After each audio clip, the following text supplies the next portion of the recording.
तीर्थास्पदं शिवविरञ्चनुतं शरण्यं भृत्याद्यं प्रणतपालभवाब्धिपोतं वन्दे महापुरुषं ते चरणारविन्दम्।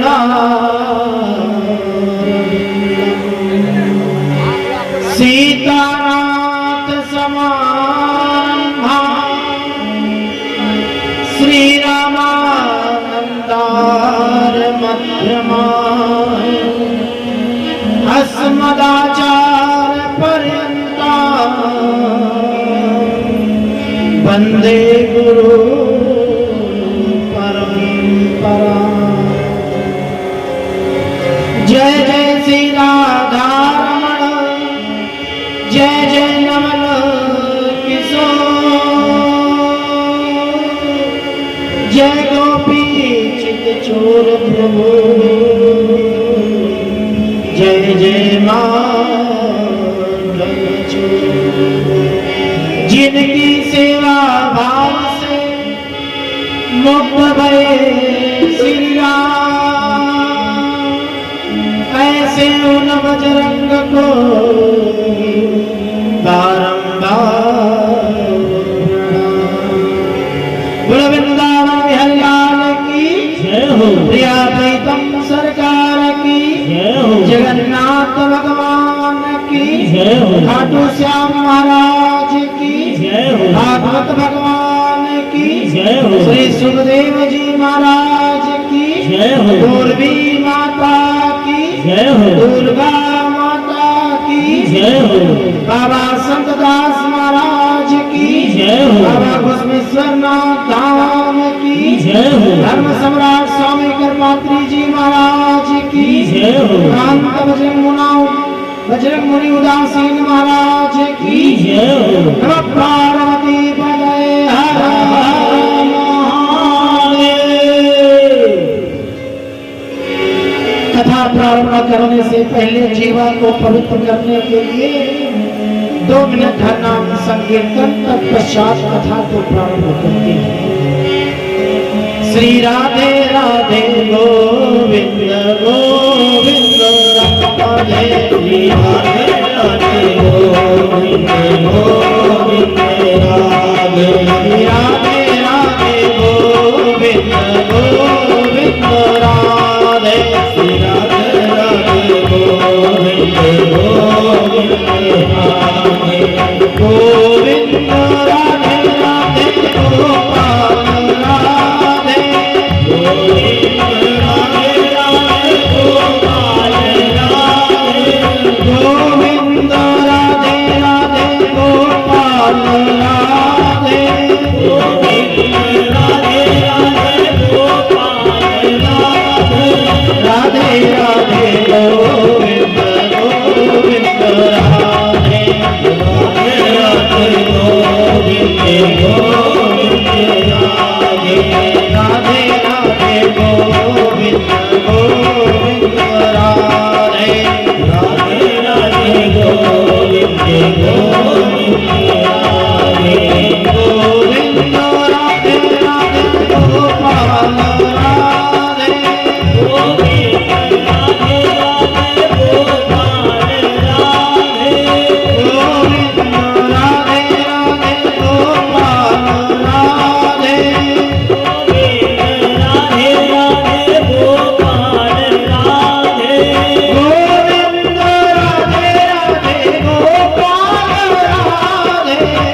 कृपालु परमात्मा अनंतानंत ब्रह्मांड नायक गोलोकपति जगतपति श्री वृंदावन बिहारी लाल के असीम अनुकंपा से हम आप सभी श्रीमद् भागवत कथा ज्ञान यज्ञ के पंचम दिवस के सहभागी बन रहे हैं। इस पंडाल में उपस्थित सीता सती सावित्री के पद चिन्हों पर चलने वाली मेरी माताएं एवं बहनें, धर्म अनुरागी सज्जन,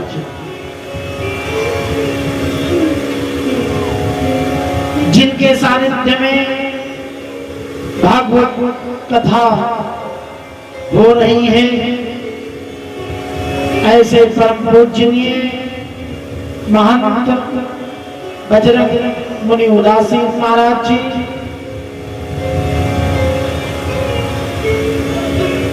कल आप लोगों ने कथा को श्रवण किया था। 5 वर्ष के ध्रुव जी ने भगवान को प्रकट कर दिया। श्री सुखदेव जी ने कहा, राजा अब मैं आपको एक विचित्र कथा सुनाने जा रहा हूं। एक गजेंद्र था, हाथी था।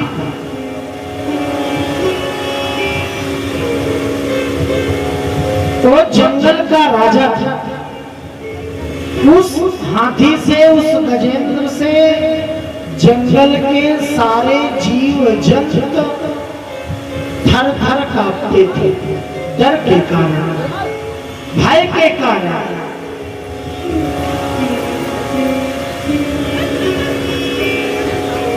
वह गजेंद्र मदमस्त होकर जंगल में भ्रमण करता था।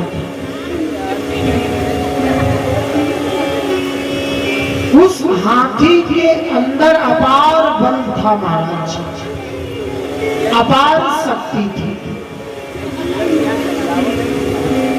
जब वह गजेंद्र हाथी जंगल में चलता था, सारे जीव जंतु मार्ग छोड़ देते थे।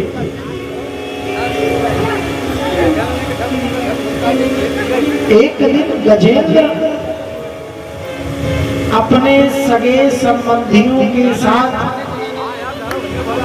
अपने परिवार के साथ, अपने बाल गोपाल के साथ जंगल में भ्रमण करने के लिए निकला महाराज।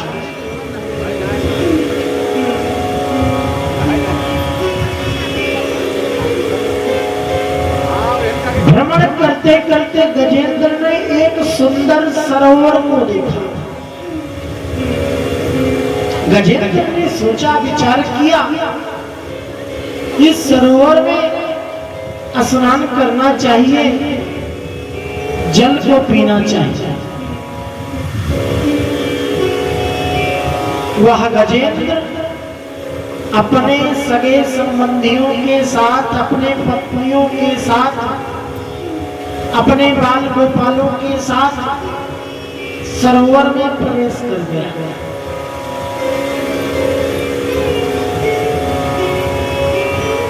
मदमस्त होकर जल में जल क्रीड़ा कर रहा है सरोवर में। अपने परिवारों के साथ, अपने बाल गोपालों के साथ, लेकिन उसी सरोवर में एक ग्रह भी रहता था।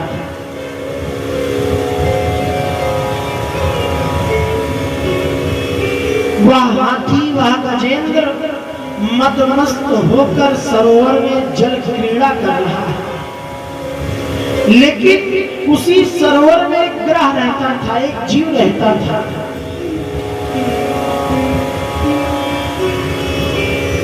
वह ग्रह गजेंद्र के पांव को पकड़ लेता है। गजेंद्र ने सोचा कोई छोटा मोटा जीव जंतु होगा,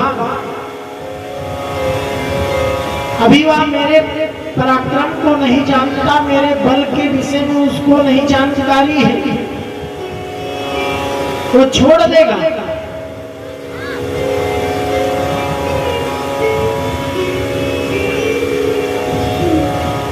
लेकिन महाराज धीरे धीरे वह ग्रह गजेंद्र का पांव जल की ओर खींचने लगा, लेकिन गजेंद्र ने ध्यान नहीं दिया, कोई छोटा मोटा जीव जंतु होगा। कुछ समय बीत जाने पर वह ग्रह बड़ी तेजी के साथ गजेंद्र का पांव जल की ओर, अंदर की ओर खींचने लगा।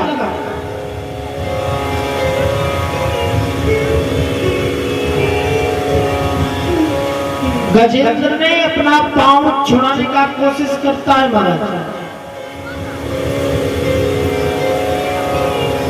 जिस गजेंद्र के अंदर 10,000 हाथियों का बल था, उस गजेंद्र का पांव एक ग्रह, एक जंतु ने पकड़ लिया। अब वह गजेंद्र, वह हाथी अपने पांव को नहीं छुड़ा पा रहा। वह ग्रह हाथी का पांव, गजेंद्र का पांव धीरे धीरे खींचने लगा। जब अपना पांव छुड़ाने में गजेंद्र असमर्थ हो गया तो अपने परिवार जनों से बताया, अपने पत्नियों से बताया, मेरा सहयोग करो, कोई जंतु मेरे पांव को जल की ओर, नीचे की ओर खींच रहा है।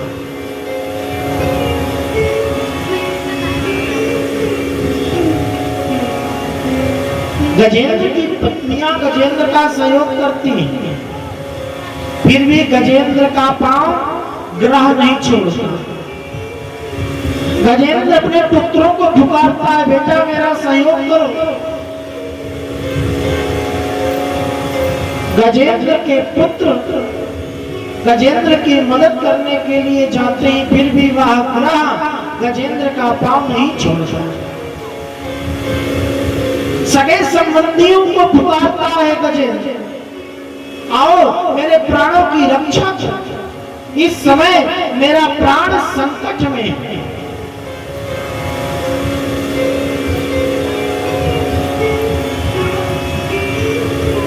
गजेंद्र की पत्नियां, बच्चे, बाल गोपाल, सगे संबंधी महाराज गजेंद्र का पांव नहीं छुड़ा पाते, सब असमर्थ हो जाते हैं।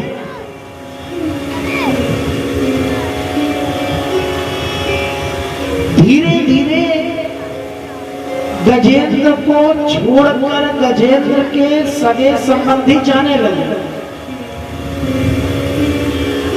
गजेंद्र ने चिल्लाया, कहां छोड़कर जा रहे हो इस संकट के घड़ी में? उसके बाद गजेंद्र के पुत्रों ने गजेंद्र का साथ छोड़कर चले जाते हैं। गजेंद्र पुकारता है, बेटा मैं तुम्हारा पिता हूं, तुम्हारा कर्तव्य बनता है इस समय मेरे प्राण संकट में हैं, तुम मेरी मदद करो। महाराज गजेंद्र के पुत्रों ने गजेंद्र की कोई मदद नहीं किया, चले जाते हैं।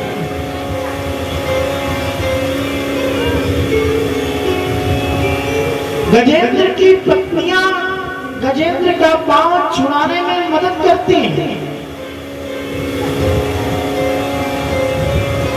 लेकिन महाराज असमर्थ हो जाते हैं। उसके बाद गजेंद्र की पत्नियां भी सरोवर से निकलकर जाने लगती हैं। गजेंद्र रोने लगता है, देवी तुम तो मेरी अर्धांगिनी हो, इस संकट के समय आप भी मुझे छोड़कर जा रही हो। गजेंद्र चिल्लाता रहा, देवी मुझे छोड़कर मत जाओ, इस समय मेरा प्राण संकट में है।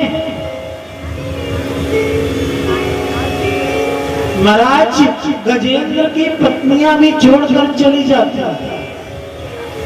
गजेंद्र चिल्लाने लगता है, कोई मुझे बचाओ, मेरा प्राण संकट में है।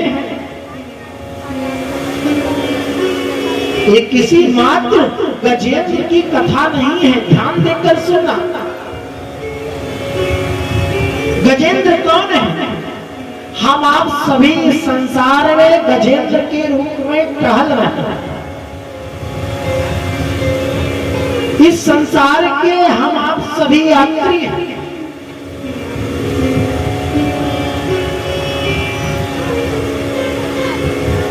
जब जीवन में संकट आता है तब कोई साथ नहीं देता, न सगे संबंधी न बच्चे। वेदांत में लिखा है, कस्य माता कस्य पिता कस्य भार्या सहोदरा अर्थकालेन संबंधा का कस्य परिवेदिना। इस संसार में न कोई किसी का माता है, न कोई किसी का पिता है, ना कोई किसी का पुत्र है। अर्थकालेन संबंध, अगर इस कलकाल में कोई एक दूसरे से संबंध रखता है तो अर्थ के कारण। ये किसी मात्र गजेंद्र की कथा नहीं है महाराज, पूरे संसार की कथा है। जैसे किसान के पास बैल रहता है, जब तक बैल के अंदर शक्ति रहती है किसान हल से खेतों को जोतता है। उसके बाद जब बैल वृद्ध हो जाते हैं तो किसान के किसी काम का बैल नहीं होता। कंठ घुरघुरायते नात्रियर्थम यथापूर्वम की नासा गोचर। इस संसार में कोई किसी का है नहीं महाराज, ये किसी मात्र गजेंद्र की कथा नहीं है, हम आप सभी की कथा है। गजेंद्र चिल्लाने लगा, मेरे प्राणों की रक्षा करो, वक्त समय है, देवी मुझे छोड़कर कहां जा रही है। गजेंद्र के बाल गोपाल सगे संबंधी पत्नियों ने छोड़कर चली जाती हैं, तब गजेंद्र आसार हो जाता है।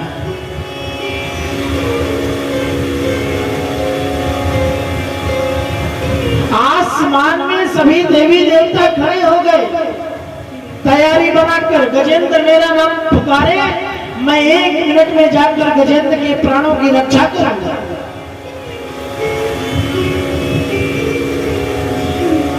लेकिन गजेंद्र ने किसी का नाम नहीं पुकारा। स्वयं सरस्व बलेन गृहीत आर्तो, मेरे गोविंद ने, मेरे कन्हैया ने कहा, इस संसार में जिसका कोई सहारा नहीं होता उसका मैं सहारा बनता। गजेंद्र के प्राणों की रक्षा करने के लिए मेरे गोविंद चल देते हैं। गरुड़ पर सवार होकर गजेंद्र ने जैसे परमपिता परमात्मा कन्हैया को देखा, तब अपनी सूंड से उस सरोवर में कमल का पुष्प उठाया और मन ही मन गोविंद के चरणों में समर्पित कर दिया।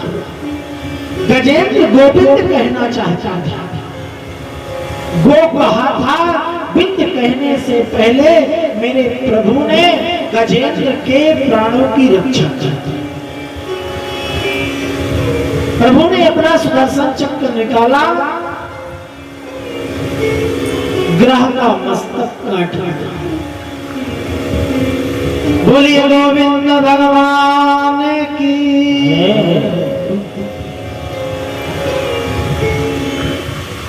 जीवन में समय रहते ही समझ जाना चाहिए, संसार एक स्वप्न की भाग है। मनुष्य का शरीर मिला है, इसे सार्थक बनाओ। कथा क्या सिखाती है? गृहस्थ जीवन में रहकर भगवान का भजन करो, भगवान की कथाओं को सुनो, जिससे कल्याण होने वाला। एक गजेंद्र कौन था? पूर्व जन्म में राजेंद्र था महाराज। अगस्त ऋषि के श्राप के कारण उसको गजेंद्र बनना पड़ा, राजेंद्र को। और ग्रह को देवल ऋषि का श्राप था, जिसके कारण उसको ग्रह बनना पड़ा। भगवान ने दोनों का उद्धार किया। देखने में भेद है महाराज, दोनों सापित थे ऋषि के हाथों द्वारा। श्री सुखदेव जी कहते हैं, राजन, अगर मनुष्य का तन सार्थक बनाना है तो हर समय खाते पीते उठते बैठते परम पिता परमात्मा के नामों का उच्चारण करना चाहिए,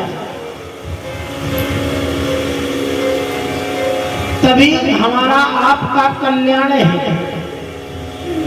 श्वास श्वास पर कृष्ण भजी, वृथा श्वास जन खोए। ना जाने यह श्वास की आवन होए न हो। मनुष्य का तन मिला है, गृहस्थ जीवन में रह के परिवार का पालन पोषण करके फिर भी परम पिता परमात्मा का भजन करना चाहिए। श्री सुखदेव जी कहते हैं, राजन, एक बार दुर्वासा ऋषि परम पिता परमात्मा के वैकुंठ धाम पर गए। भगवान ने कहा, आओ दुर्वासा जी, बहुत दिनों के बाद आपका आगमन हो रहा है। दुर्वासा जी ने भगवान के चरणों में साष्टांग प्रणाम किया, वंदन किया। भगवान ने आशीर्वाद दिया। दुर्वासा जी से कुशल क्षेम पूछा।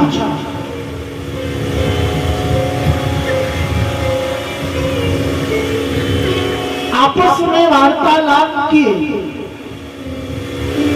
दुर्वासा जी ने कहा, भगवान नारायण से, प्रभु मैं चलना चाहता हूं, आप मुझे आशीर्वाद दीजिए। भगवान नारायण ने जो माला अपने गले में पहन रखी थी, उसी माला को अपने गले से निकालकर प्रसाद रूप में दुर्वासा जी को दे दिया, पहना दिया। भगवान का आशीर्वाद लेकर दुर्वासा जी वैकुंठ धाम से चल देते हैं। उसके बाद दुर्वासा जी इंद्रलोक पहुंचते हैं।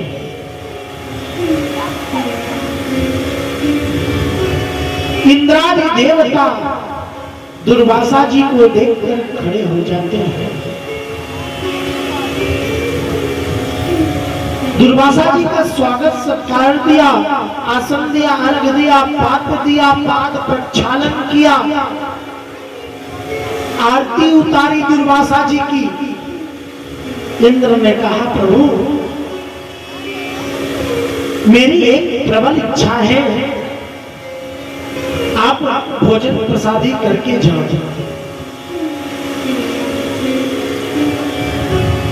दुर्वासा जी ने कहा, इंद्र से, तुम्हारी जैसी इच्छा। इंद्र ने 56 प्रकार का भोग बनवाया महाराज। दुर्वासा जी को जिमाया, खिलाया। दुर्वासा जी प्रसन्न हो जाते हैं। प्रसाद रूप में, आशीर्वाद रूप में जो माला भगवान नारायण ने दुर्वासा जी को आशीर्वाद स्वरूप में दिया था, वही माला दुर्वासा जी अपने गले से उतारकर प्रसाद रूप में, आशीर्वाद रूप में इंद्र को दे दिया महाराज।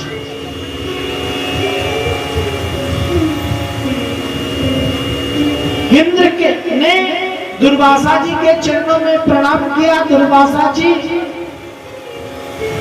चले जाते हैं। जो माला प्रसाद रूप में इंद्र को दुर्वासा जी ने दिया था, वह माला इंद्र अपने गले से निकालकर ऐरावत हाथी के ऊपर रख देता है। ऐरावत ने उस माला को अपने सूंड से उठाकर जमीन में पटक देता है, अपने पांव से उस माला को मसल देता है, रगड़ देता है। इंद्र ने भगवान के प्रसाद का अपमान किया, इसीलिए इंद्र को लक्ष्मीहीन होना पड़ा।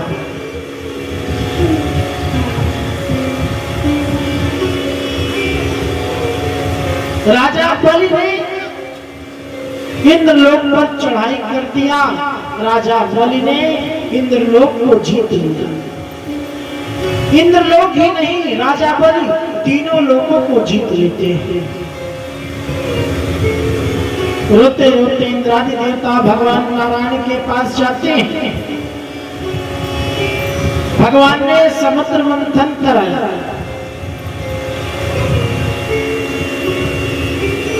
बासुकी नाच को रस्सी बनाया, मंदराचल पर्वत को रई बनाया। समुद्र मंथन प्रारंभ होता है, लेकिन मंदराचल पर्वत समुद्र के नीचे की ओर धंसने लगा, जाने लगा। देवताओं में हाहाकार मच गया। देवताओं ने प्रभु नारायण की स्तुति की। भगवान ने कच्छप रूप धारण करके मंदराचल पर्वत के नीचे बैठ जाते। बोलिए कच्छप भगवान की। समुद्र मंथन आरंभ होता है। अमृत की प्राप्ति के लिए समुद्र मंथन होता है महाराज। अमृत तो नहीं निकला, लेकिन सर्वप्रथम विष निकल गया। विष के प्रभाव से तीनों लोग जलने लगा, हाहाकार मच गया। देवताओं ने भगवान शंकर का आवाहन किया, हे भोलेनाथ, देवों के देव महादेव, आप तो विष पीने में अभ्यस्त हैं, आकर इस विष का पान कीजिए।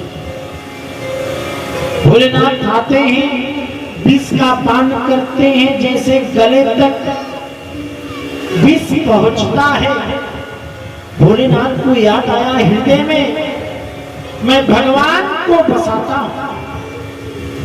अगर यह विष हृदय में उतर जाएगा तो परमात्मा जल जाएंगे। जब परमात्मा जल जाएंगे तो तीनों लोग जलकर राख हो जाएगा। भोलेनाथ ने उस विष को कंठ में धारण कर लिया। तब से भगवान भोलेनाथ का एक नाम और पड़ गया महाराज, नीलकंठ महादेव की जय हो। तब से भगवान भोलेनाथ का एक नाम और पड़ गया, नीलकंठ। कामधेनु गाय निकली, चंद्रमा निकला, कई प्रकार के रत्न निकले महाराज। धनवंतरी अमृत का कलश लेकर निकली। भगवान ने मोहिनी रूप धारण करके देवताओं को पिला दिया।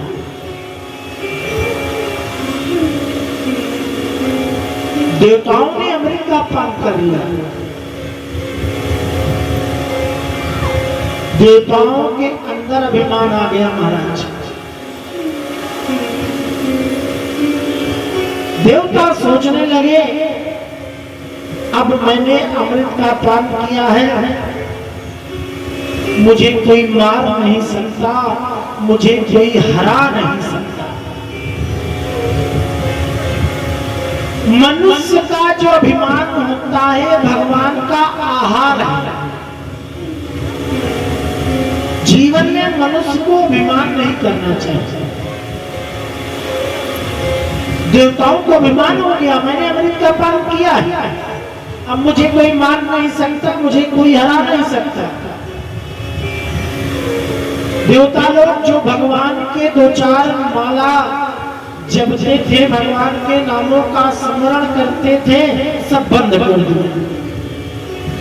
अब मुझे किसी भगवान के नाम का सहारा नहीं लेना चाहिए, मैं अमर हो गया हूं, मुझे कोई मार नहीं सकता।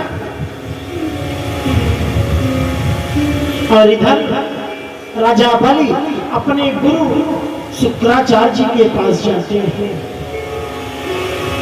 शुक्राचार्य जी के चरणों में राजा बलि ने प्रणाम किया, हाथ जोड़कर कहा प्रभु देवताओं ने अमृत का पान कर लिया है,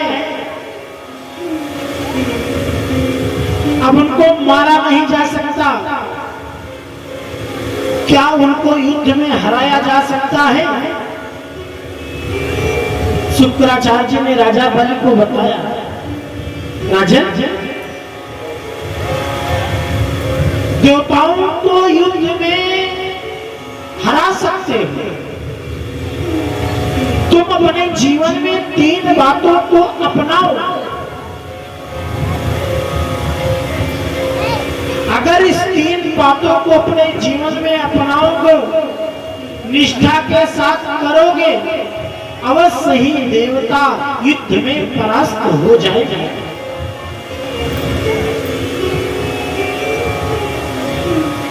राजा बलि ने हाथ जोड़कर कहा प्रभु बताओ वो कौन सी 3 बातें हैं? शुक्राचार्य जी ने कहा सर्वप्रथम राजन गौ सेवा, दूसरा गुरु सेवा और तीसरा संत सेवा। राजन बड़े निष्ठा और भाव के साथ तुम गौ सेवा करो, गुरु सेवा करो और संत सेवा करो, उसके बाद युद्ध में देवता इंद्रादि देवता पराजित हो जाएंगे।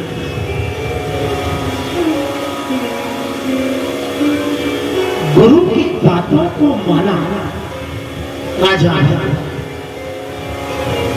बड़े निष्ठा और भाव के साथ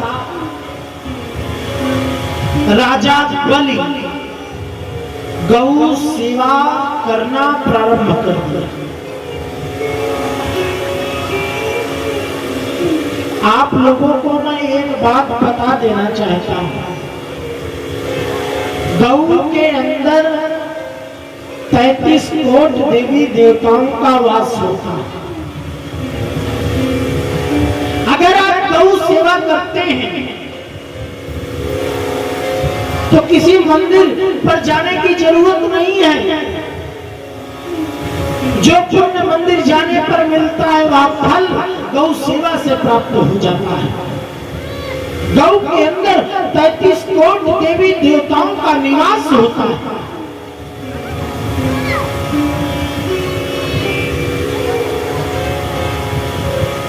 जो व्यक्ति अपने घर में भोजन बनाने के बाद पहला भोग गौ को खिलाता है, उसके घर में कभी दरिद्रता नहीं आती, कभी धन की कमी नहीं होती। महाराज श्रीमद् भागवत महापुराण की कथा कहती है, जो हिंदू अपने घर में पहला ग्रास गऊ को निकालता है, गऊ को खिलाता है, उसके घर में कभी दरिद्रता नहीं आती, न कभी धन की कमी होती। गौ सेवा की बड़ा महत्व है। जिस व्यक्ति को टीबी रोग हो गया हो, गौ मूत्र का सेवन करे और गौ के बीच में सोए, उसका टीबी रोग समाप्त हो जाएगा। हर हिंदू को अपने घर में गौ पालना चाहिए, सेवा करना चाहिए, लेकिन आज कल की बड़ी विडंबना है महाराज, गौ सेवा कोई नहीं करता। घर घर में कुत्ता सेवा शुरू हो गया है।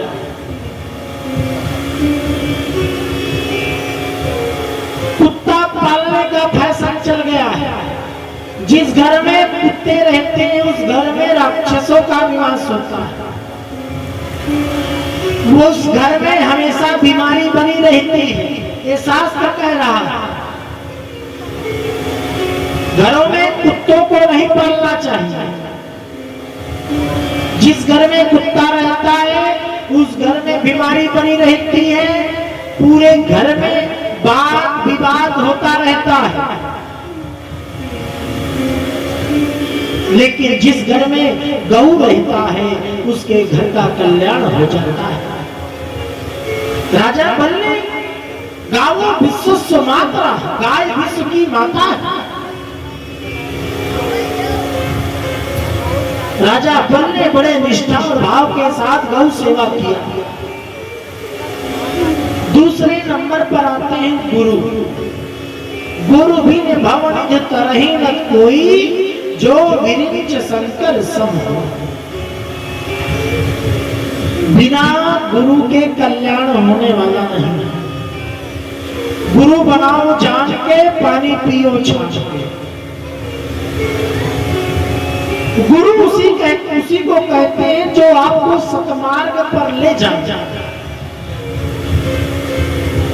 जो आपको सनातन धर्म के विषय में बतावे।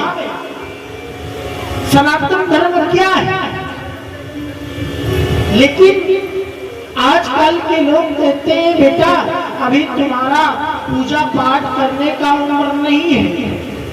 हिंदुओं की सबसे बड़ी विडंबना यही है, जब तक अपने बालकों को, अपने पुत्रों को, अपने पुत्रियों को पूजा पाठ में, कथा में नहीं लेकर आओगे तो कैसे हमारे धर्म के विषय में जानेंगे कि हमारा धर्म कैसे है, हमारे पुराण में क्या लिखा है। इसीलिए अवश्य ही कथा में आना चाहिए, सत्संग सुनना चाहिए, धर्म के विषय में जानना चाहिए। गुरु के पास जाने से कल्याण होता है। गु कहते हैं अंधकार को, गु कहते हैं प्रकाश को। गुरु उसी को कहते हैं जो हमारे आपके अंदर अज्ञान रूपी प्रकाश को निकालकर ज्ञान रूपी प्रकाश भर दे, उसी का नाम है गुरु। राजा बल ने बड़े भाव के साथ गौ सेवा किया, गुरु सेवा किया, उसके बाद संत सेवा करना प्रारंभ कर देते हैं। देखिए संत जो होते हैं हमारे देश के सनातन धर्म के स्तंभ होते हैं। संत अपने लिए नहीं जीता महाराज, अपना परिवार, अपने माता पिता को त्याग कर संत बनता है। हम आप तो 4 दिन अपने घर से बाहर रहते हैं तो घर वालों की याद आती है कि मेरी माँ मुझे याद करती होगी। संत के जीवन को तो देखो, अपने माँ बाप को त्याग कर, अपने परिवार को त्याग कर संत बना। किसके लिए? हमारे आपके लिए। किस लिए? कि जन जन में सनातन धर्म का प्रचार हो, हिंदू धर्म किसे कहते हैं, सनातन धर्म किसे कहते हैं, ये तो सत्य ही बता पाएंगे।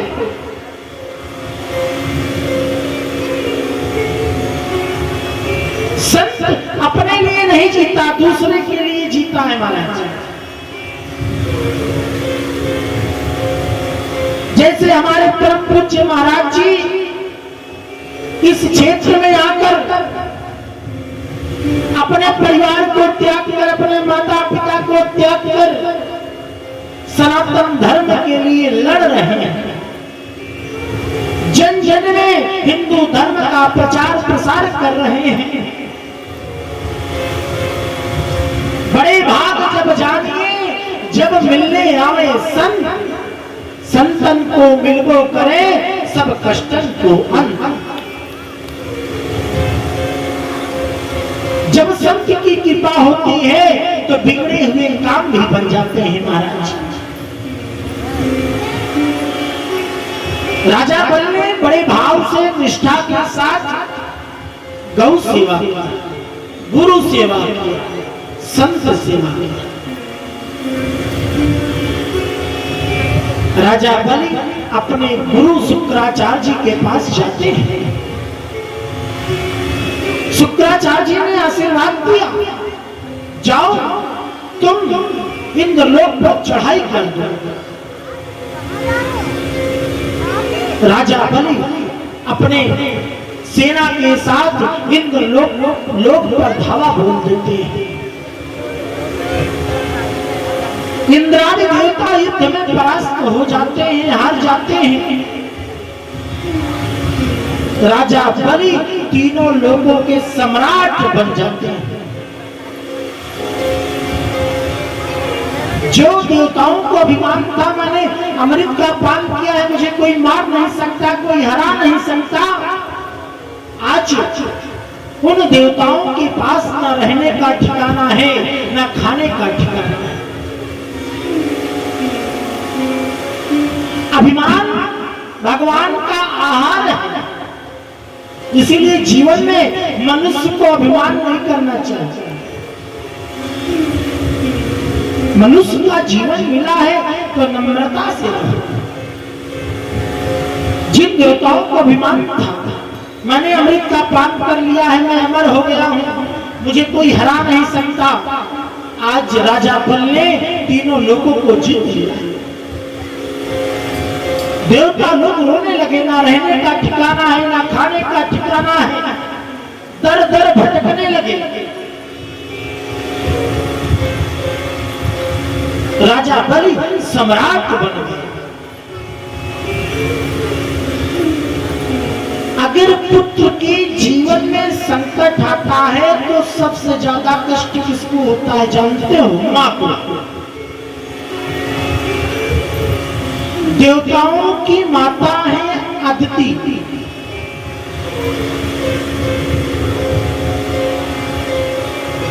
माता अदिति उदास रहने लगी, पुत्र के जीवन में संकट आ गया है। इंद्रादि देवताओं के पास न रहने का ठिकाना है, न खाने का ठिकाना है, दर दर भटक रहे हैं। आज माता अदिति अपने आश्रम में खिन्न मन से चिंतित होकर बैठी है। उनका मुखमंडल उदास है।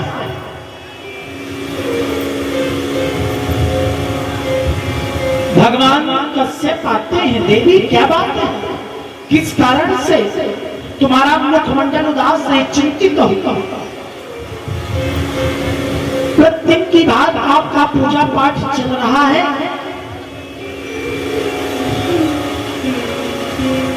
किस कारण से तुम उदास हो, चिंतित हो? अपने कारण का मूल बात बताओ। अहो चिंता तिरो भवान, हे देवी किस कारण से बताओ तो, क्या बात है? माता अदिति ने हाथ जोड़कर कहा, प्रभु मुझे किसी बात का कष्ट नहीं है, मेरे उदासी का मूल कारण यह है, मेरे पुत्र इंद्रादि देवता आज दर दर भटक रहे हैं, न उनके पास रहने का ठिकाना है, न खाने का ठिकाना है। राजा बलि ने तीनों लोगों को जीत लिया है, तीनों लोगों के सम्राट बन गए। भगवान कश्यप ने माता अदिति को समझाया, देवी पुत्र के चक्कर में काहे को पड़ती है? इस संसार में न कोई किसी का पुत्र है, न कोई किसी का माता, न कोई किसी का पिता। ये पुत्र पुत्री मोह के कारण है। तुम भगवान का भजन करो जिससे कल्याण होने वाला है। माता अदिति ने कहा भगवान कश्यप से, आप मां होते तो आपको पता चलता कि पुत्र के जीवन में जब संकट आता है तो मां कितने कष्ट में रहती है। आप तो पुरुष ठहरे, मां हो, मां का हृदय कोमल होता है।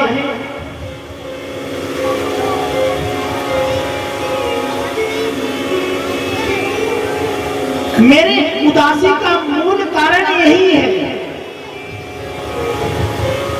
भगवान कश्यप बार बार समझाते हैं, देवी पुत्र के चक्कर में मत पड़ो, इस संसार में कोई किसी का नहीं है। कस्य माता कस्य पिता कस्य भाया सहोदरः कालेन संबंधा काकस्य परिवेदिनः।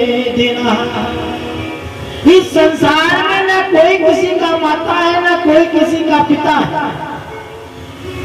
अर्थ कालेन संबंधा, अगर इस कलकाल में कोई किसी से संबंध रख रहा है तो अर्थ बिना पैसे के बिना महाराज।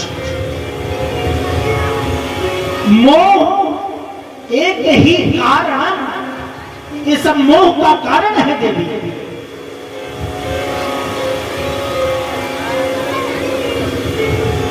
माता अदिति उदास मन से, उनके नेत्र सचल हो गए। हाथ जोड़कर भगवान कश्यप से कहा, भगवान मैं किसी का अनहित नहीं चाहता, मेरे घर कोई ऐसे पुत्र का जन्म हो जो राजा बलि के घर जाकर तीनों लोगों को मांग कर मेरे पुत्रों को दे दे।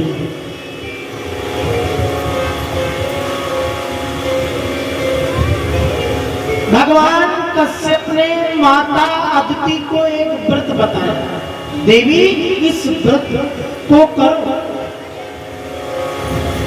इस व्रत को करने से तुम्हारे घर एक सुंदर संतान का जन्म होगा। उस व्रत का नाम है पयोव्रत। जिसके घर में संतान ना होता,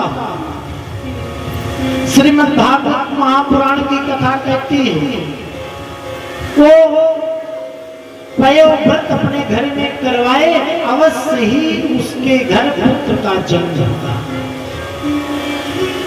फाल्गुन मास के शुक्ल पक्ष में प्रतिपदा से लेकर त्रयोदशी तक ये व्रत किया जाता है। इस व्रत का नाम है पयोव्रत।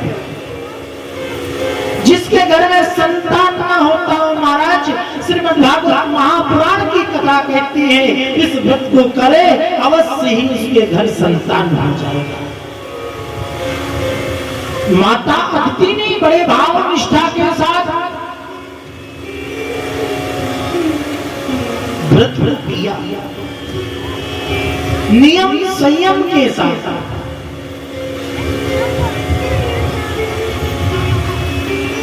भगवान के यज्ञेश यज्ञ पुरुषाचित तीर्थपादः तीर्थाश्रवः श्रवण मंगलनामधेयः आपन्नलोक विजनोपसमोदयाद्य सन्नाकृधीश भगवन् सदीननाथा। भगवान के चरणों में माता अदिति ने प्रार्थना किया, यज्ञेश यज्ञ पुरुषाचित तीर्थपादा। माता अदिति के स्तुति करने पर, निवेदन करने पर भगवान माता अदिति के सामने प्रकट हो जाते हैं। बोलिए यज्ञ नारायण भगवान की जय हो। और इधर देवता लोग रोते रोते भगवान नारायण के पास जाते हैं। भगवान के चरणों को पकड़कर प्रणाम किया। देवता लोग रोने लगते हैं, प्रभु मैं बेसहारा हो चुका हूं, न मेरे पास रहने का ठिकाना है, न खाने का ठिकाना है, मैं दर दर भटक रहा हूं। भगवान ने देवताओं से कहा, तुम्हारी माता व्रत कर रही है, उपवास कर रही हैं, तुम्हारे कल्याण के लिए। लेकिन इस समय राजा बल के ऊपर गुरु की कृपा हो गई। इस समय मैं नारायण होकर स्वयं राजा बल से युद्ध करने जाऊंगा तो युद्ध में परास्त हो जाऊंगा।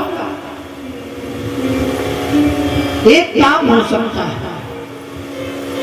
मैं तुम्हारे माता के घर वामन का रूप बनाकर जाऊंगा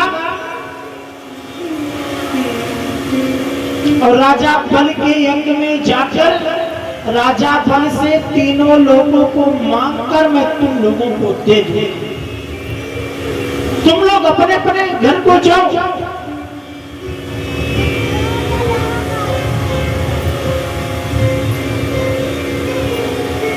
माता अदिति से भगवान ने कहा, मैया मैं वामन का रूप बना कर आऊंगा, राजा बल के यहाँ तीनों लोगों को मांगकर तुम्हारे पुत्रों को प्रदान कर दूंगा।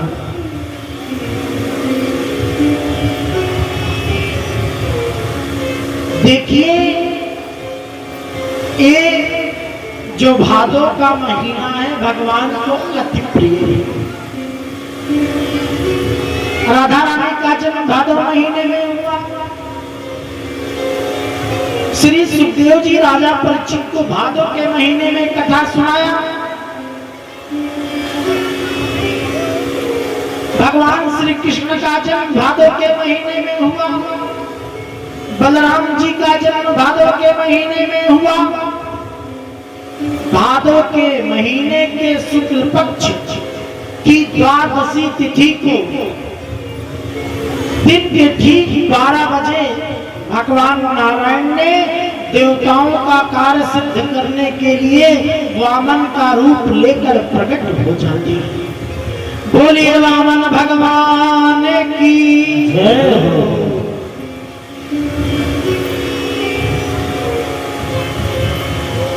देखिए भगवान का स्वरूप कैसा है। 3 छोटे से वामन भगवान है, 3 फुट के। तम वटुम वामनम दृष्ट्वा मोदमाना महर्षयः। बिंबा फल जैसे ओष्ठ है, बटुआ जैसा पेट है, टमाटर जैसा गाल है। भगवान के अवतार लेने पर देवताओं के गुरु आई एक को प्रभीत पहनाया। चंद्र ने आकर चंद्रमा दिया, इंद्र ने आकर कमंडलू दिया। दीक्षां भगवती साक्षात मादा दंभिका सती आकर अन्नपूर्णा ने वामन भगवान के कमंडल में भिक्षा दी।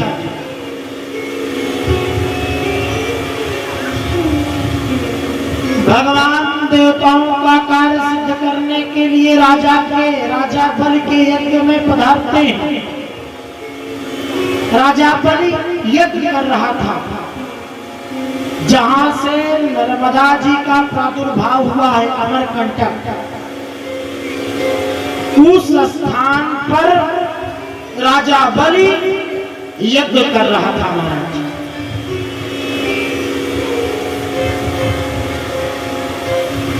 वामन भगवान देवताओं का कार्य सिद्ध करने के लिए चल पड़ते हैं।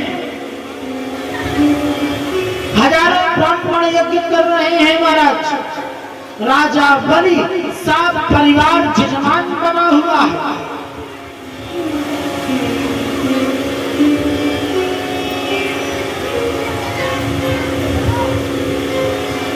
राजा बलि ने वामन भगवान को देखा। एक छोटा सा भौना सा बालक आ रहा है, उसका शरीर सूर्य की भांति चमक रहा है। वामन भगवान को देखकर राजा बलि खड़े हो जाते हैं। ये कौन सा ब्राह्मण आ रहा है पूरे संसार का तेज धारण करके? जिस समय वामन भगवान राजा बलि के यज्ञ में जा रहे थे, मानो संसार के जितने ब्राह्मण थे सभी का तेज धारण करके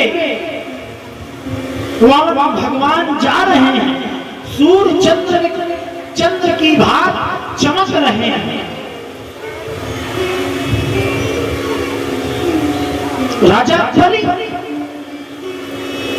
अपने स्थान से खड़े हो जाते हैं। कौन सा महापुरुष आज मेरा कल्याण करने के लिए मेरे यज्ञ में पधार रहा है?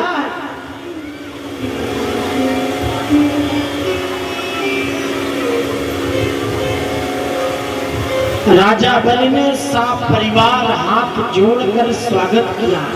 स्वागतम महाभागा, आपका स्वागत है मेरे यज्ञ में। देखिए, जब भगवान किसी यज्ञ में आते हैं, किसी के घर में आते हैं तो तीन काम होता है।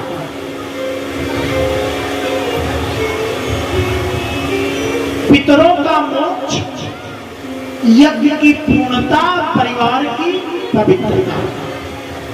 तीन काम होता है जब भगवान का आगमन होता है।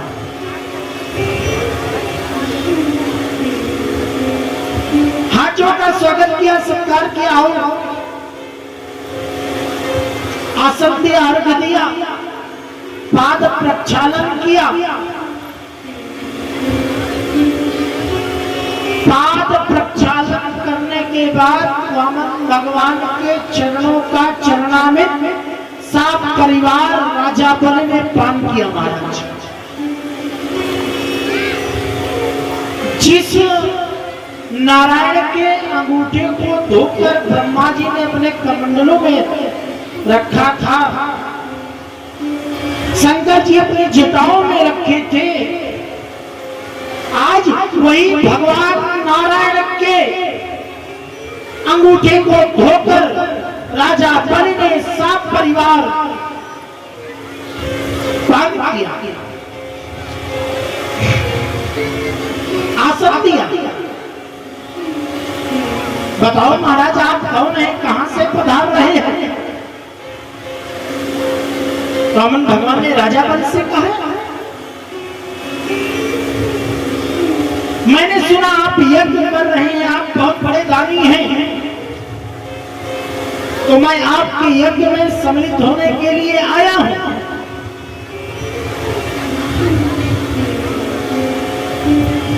राजा बलि ने कहा, स्वागतम स्वागतम, मैं आपका स्वागत करता हूं सब परिवार सहित।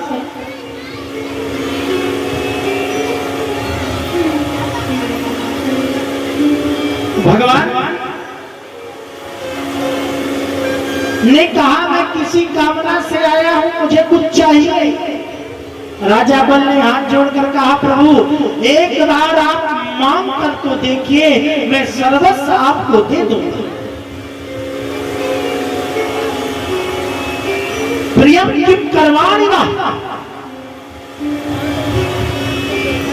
आपका आगमन किस कारण से हुआ?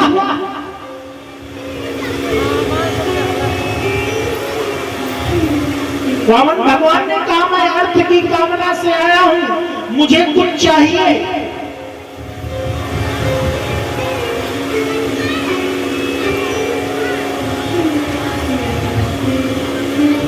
राजा बल ने कहा, किम दीयता, मैं आपको क्या दे सकता हूं? आप एक बार बोल तो देखिए। वामन भगवान ने कहा, मुझे मेदिनी चाहिए, पृथ्वी चाहिए। राजा बल ने कहा, प्रभु यहां से जहां तक नजर आती हो सब आपकी हो गई, ले जाओ। मैं त्रिलोक का सम्राट हूं, एक बार आप मुझसे मांग कर तो देखो, मैं सर्वस्व आपको देने के लिए तैयार हूं। कि दिया था, मैं आपको क्या दे सकता हूं?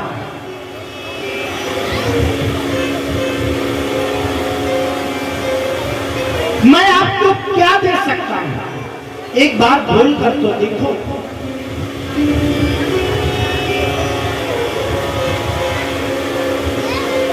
मैं आपको क्या दे सकता हूं? एक बार मांग कर तो देखो। वामन भगवान ने कहा, मुझे मेदिनी चाहिए, पृथ्वी चाहिए। भगवान से राजा बल ने कहा, करना चाहिए। यहां से जहां तक जितनी जमीन आपको नजर आए सब आपकी हो गई, ले जाओ। वामन भगवान ने कहा, मुझे 3 पग जमीन चाहिए, ज्यादा नहीं चाहिए।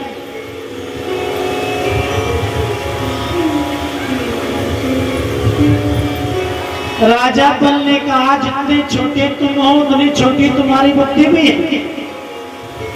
3 पग जमीन में एक रूम भी नहीं बन पाएगा, एक कमरा भी नहीं बन पाएगा।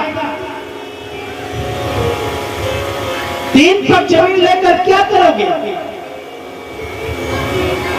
3 पग जमीन में एक कुटी भी नहीं बनवा पाओगे, कुछ और मांगो। महाराज जब राजा बलि वामन भगवान आपस में वार्ता कर रहे थे, इस दृश्य को शुक्राचार्य जी देख रहे थे।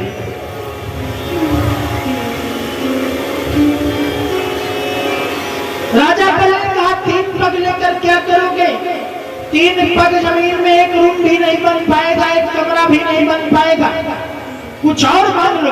भगवान ने कहा, राजन मेरे अंदर लालच नहीं है, मुझे 3 पग ही जमीन चाहिए। मम विक्रम त्रयमिदं,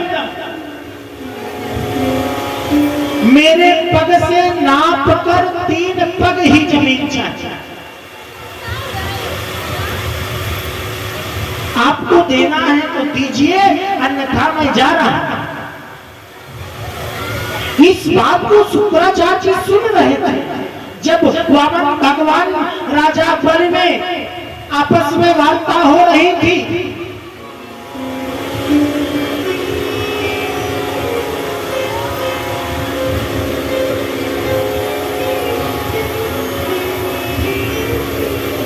राजा बल ने कहा, मैं आपको 3 पग जमीन लिया, जिस स्थान पर नापना हो नाप लो, 3 पग जमीन ले ले। वामन भगवान ने कहा, देखो भाई, आपको दाम देना है तो ठीक से दाम दो, अन्यथा मत दो। अगर आपको दाम देना है तो पहले संकल्प लो।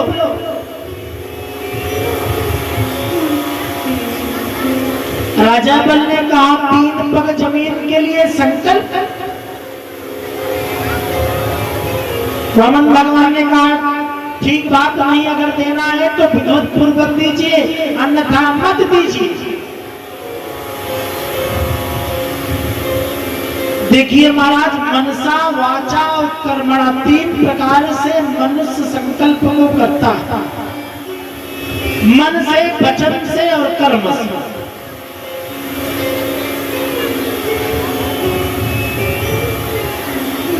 भगवान ने कहा, अगर आप आपको दान देना है तो संकल्प लो।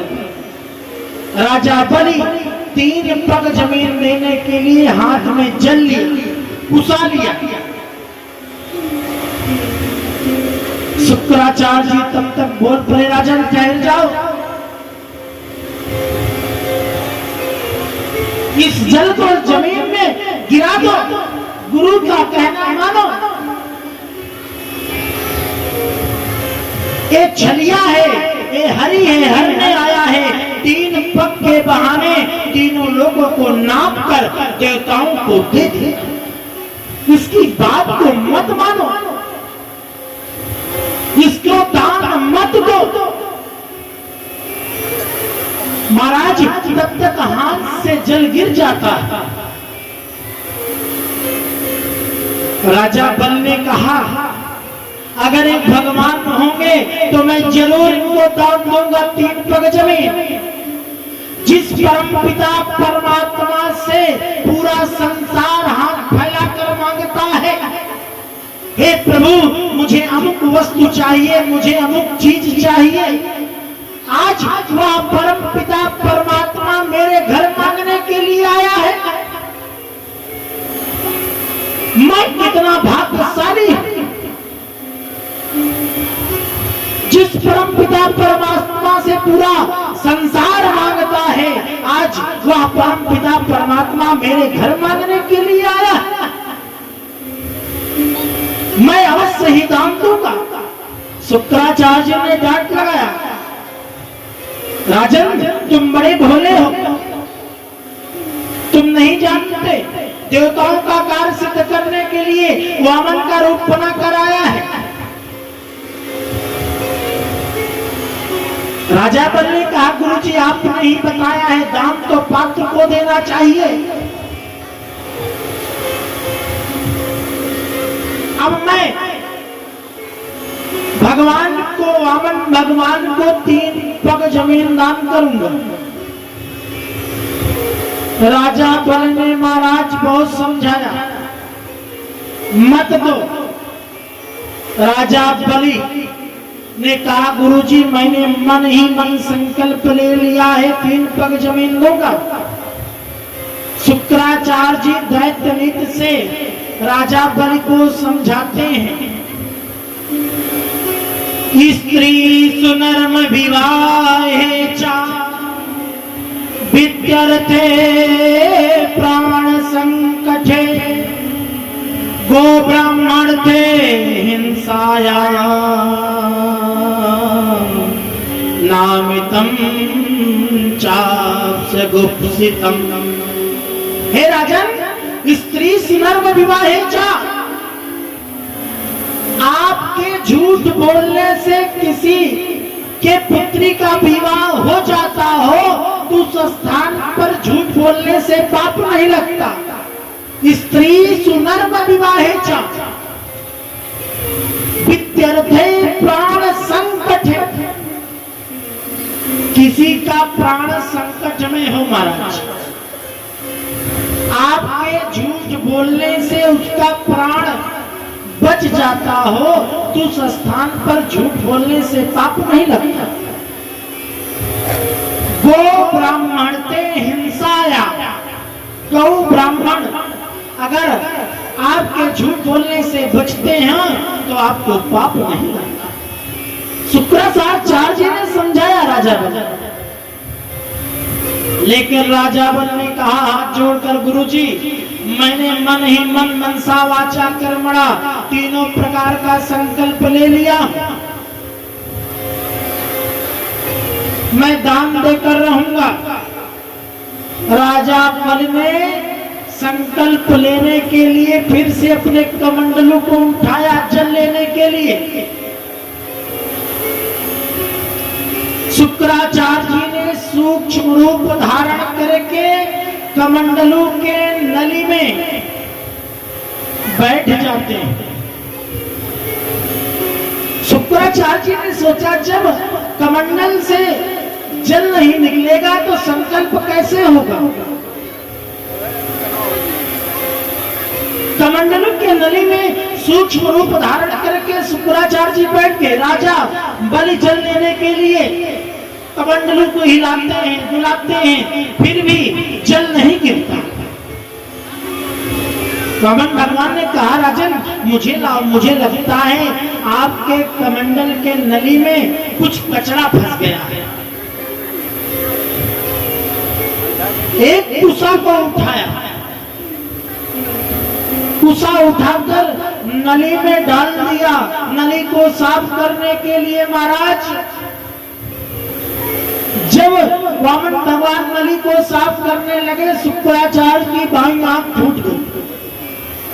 चिल्लाते हुए कमंडल से बाहर निकले, तुम जानो तुम्हारा काम जाने।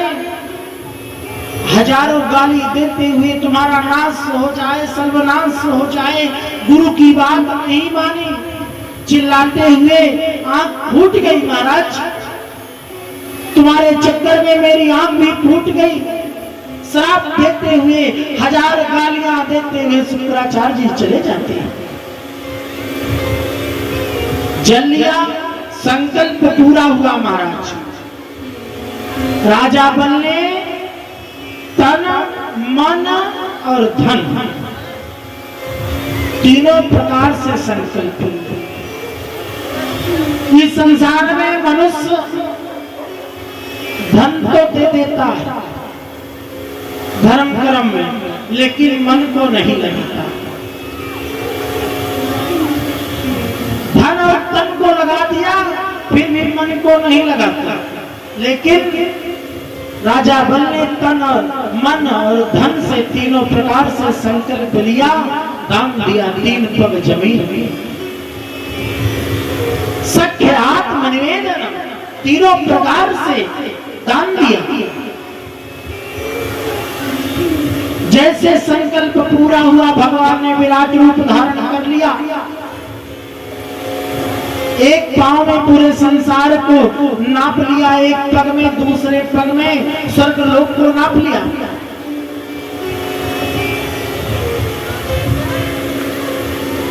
भगवान ने कहा राजा बल से तीसरा पांव मैं कहां रखूं? राजा बल ने भगवान से एक प्रश्न किया, धन बड़ा होता है कि धन का मालिक? भगवान ने कहा धन का मालिक बड़ा होता है।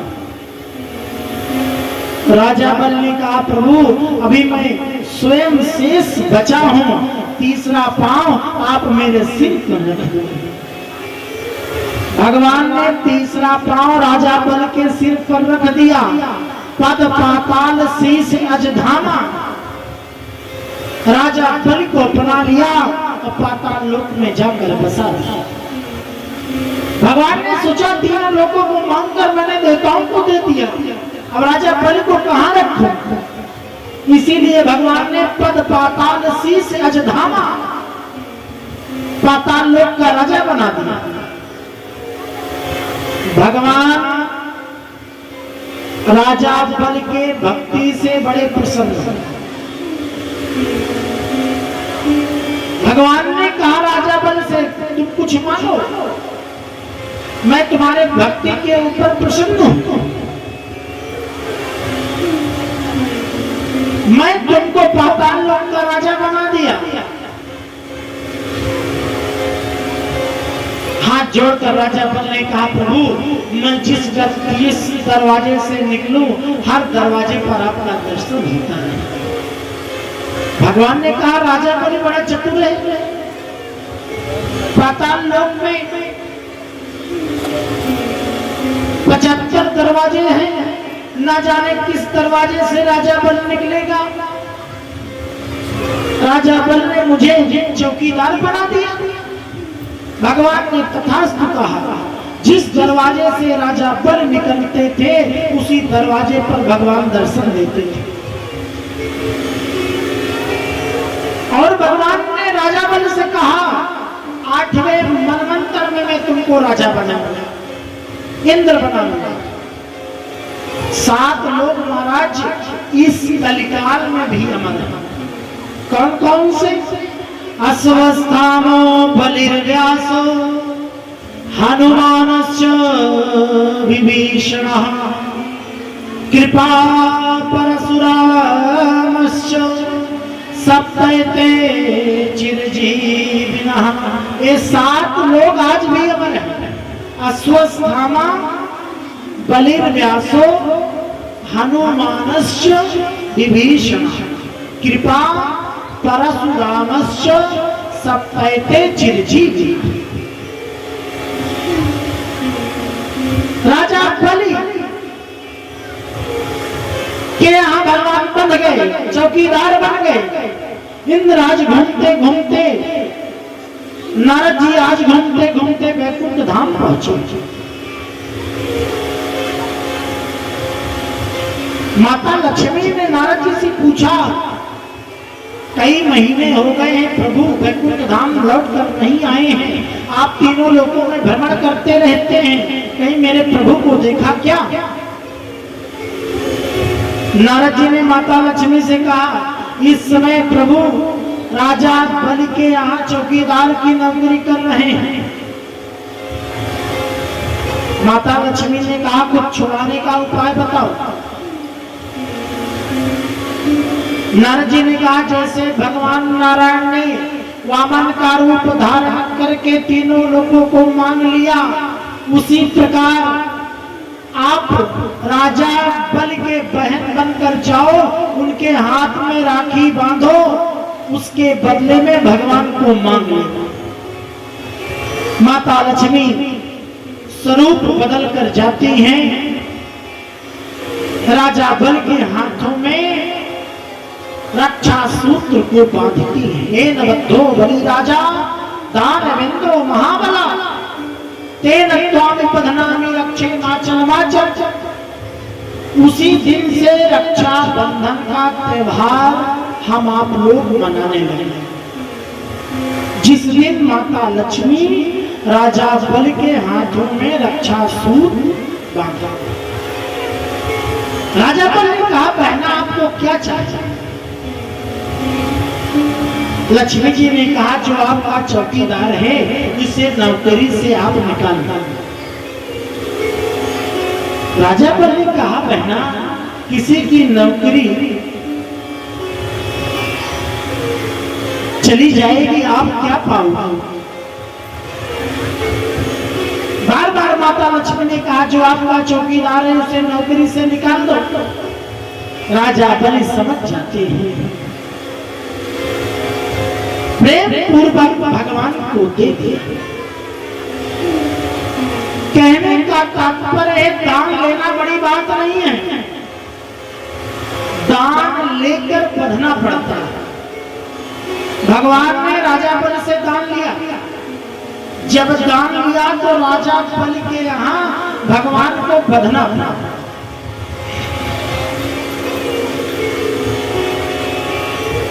श्री सुखदेव जी ने इस प्रकार वामन भगवान का चरित्र सुना।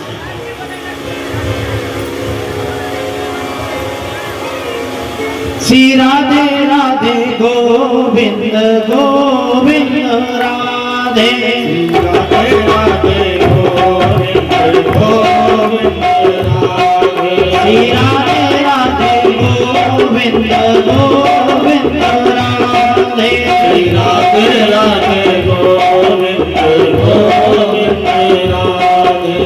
गोविंद राधे राधे गोपाल राधे, गोविंद राधे राधे गोपाल राधे, गोविंद राधे राधे गोपाल राधे, गोविंद राधे राधे गोपाल राधे, राधे राधे गोविंद गोविंद राधे, राधे राधे गोविंद गोविंद राधे, राधे राधे गोविंद गोविंद राधे, राधे राधे गोविंद गोविंद राधे, गोविंद राधे राधे गोपाल राधे, गोविंद राधे राधे गोपाल राधे, गोविंद राधे राधे गोपाल राधे, गोविंद राधे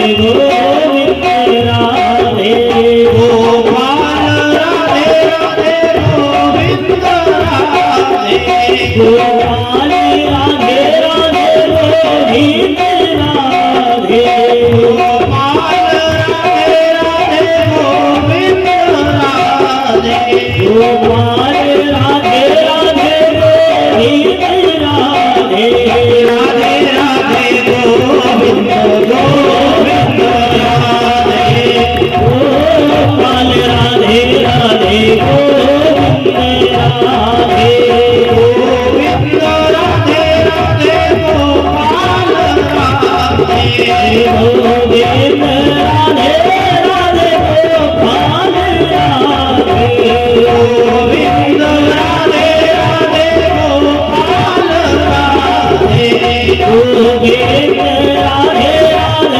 गोपाल राधे राधे राधे गोविंद राधे गोविंद राधे राधे गोपाल राधे राधे राधे गोविंद गोविंद राधे राधे राधे गोविंद गोविंद राधे राधे राधे गोविंद गोविंद राधे गोविंद राधे राधे गोपाल राधे गोविंद राधे राधे गोपाल राधे गोविंद राधे राधे गोपाल राधे गोपाल राधे राधे गोविंद राधे गोपाल राधे राधे गोविंद राधे राधे राधे गोविंद राधे गोपाल राधे राधे गोविंद राधे गोपाल राधे राधे गोविंद राधे। बोलो वृंदावन बिहारी लाल की जय हो। देखिए मनुष्य का तन बड़े भाग्य से मिलता है। दुर्लभो मानसो देहो देहिनां क्षणभंगुरा तत्रापि दुर्लभं मन्ये वैकुंठं योग दुर्लभ। मनुष्य का तन 84 लाख योनियों को भोग कर प्राप्त होता है। इसे व्यर्थ मत जाना, संसार में कुछ नहीं।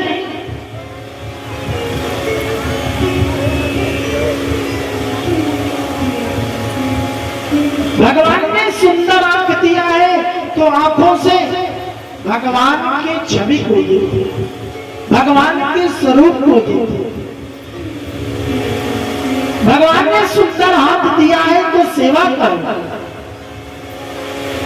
भगवान ने जीवा दिया है, जीव दिया है तो अपनी जीवा से भगवान के नामों का उच्चारण। भगवान ने कान दिया है तो अपने कानों से भगवान के गुणानुवादों को सुनो। जिन हरि कथा सुनी नहीं काना श्रवण रंग ही भवन समाना।